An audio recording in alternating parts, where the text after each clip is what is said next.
Hi అండి, welcome to my channel love your passion. ఇవాళ మీకు గరం మసాలా పౌడర్ ఎలా చేయాలో చూపిస్తా. చాలా ఈజీగా తయారు చేసుకోవచ్చు. ఒకసారి తయారు చేసుకుంటే 6 మంత్స్ వరకు స్టోర్ చేసుకో. ఒక దల్సరి గిన్నె తీసుకుని అందులో ఇప్పుడు ధనియాలు వేసి ఫ్రై చేసుకుందాం. ఫస్ట్ ధనియాలు దోరగా వేయించుకోవాలి.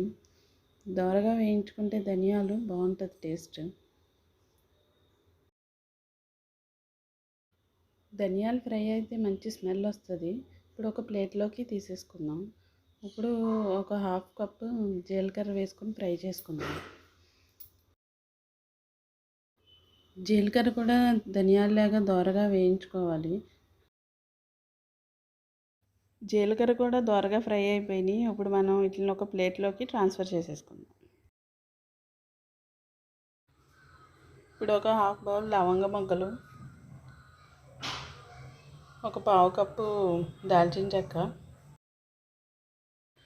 ఒక పావు కప్పు యాలక్కాయలు, ఒక జాపత్రి, 3 అనాస పూలు, ఒక స్పూన్ షాజీరా, 1½ స్పూన్ సోంపు,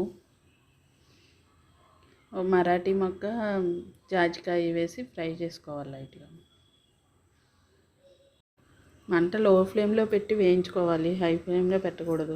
4 ఎండుమిర్చి కూడా వేసుకోవాలి. ఒక స్పూన్ గసగసాలు వేసుకోవాలి. లైట్గా ఫ్రై చేసుకోవాలి.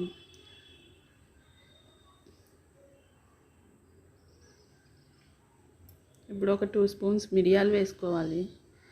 ఒక 4 బిర్యానీ ఆకులు వేసుకోవాలి. బిర్యానీ ఆకులు ఇలాగా కట్ చేసేసి వేసుకోవాలి మనం. ఇవన్నీ కలిపి లైట్గా ఫ్రై చేసుకోవాలి. ఇవన్నీ ఫ్రై అయిపోయినాయి. ఇప్పుడు వీటిని స్టవ్ ఆఫ్ చేసేసి వేరే ప్లాంట్లోకి ట్రాన్స్ఫర్ చేసేసుకుందాం. ఈ పౌడర్ అన్నీ నాన్ వెజ్, వెజ్ కర్రీస్లోకి, ఇంకా స్నాక్స్లోకి, బిర్యానీలోకి అన్నిటిలోకి వాడుకోవచ్చు. చాలా టేస్ట్గా ఉంటుంది.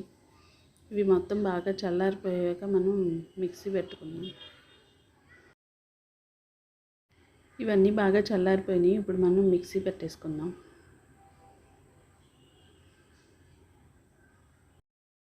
బయట కొని తెచ్చుకునే గరం మసాలా అంత బాగోవు, టేస్ట్ అంత బాగోదు. ఇదే ఈ పౌడర్ మనం ఇంట్లో చేసి పెట్టుకుంటే కనుక టేస్ట్ కూడా కర్రీస్ చాలా బాగుంటాయి.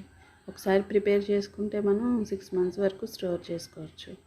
నా వీడియో కనుక మీకు నచ్చితే కనుక లైక్ చేయండి, షేర్ చేయండి, సబ్స్క్రైబ్ చేయండి. ఒకసారి మీరు కూడా ఈ పౌడర్ ట్రై చేయండి. Thanks for your watching.